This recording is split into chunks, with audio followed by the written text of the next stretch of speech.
Go ahead, TJ. Ambush Laila, hindi interview. pinayagan ng Sandigan Bayan ang hiling ni Senator Jinggoy Estrada na makadalo sa impeachment trial ni Vice President Sara Duterte. Sa motion ng kampo ni Estrada, sinabi nitong kailangan ng kanyang pagdalo dahil una, kailangan ng two-thirds na boto ng lahat ng miyembro ng Senado para makonvict ang isang impeachable officer. Iginit ng kampo ni Estrada na dapat mabilang rin ng kanyang boto.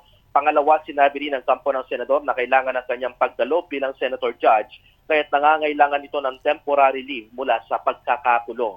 Justified raw na dapat itong payagan ng korte na pansamantalang makadalo sa Senado dahil highly constitutional duty ang kanyang trabaho bilang hukom.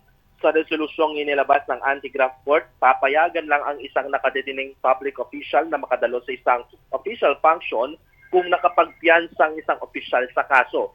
Sa sitwasyon ni Estrada, non-bailable ang kanyang kaso. Git pa ng korte sa tagal raw ng proseso ng impeachment, hindi raw maituturing na emergency o compelling dahil itinuturing na free man dito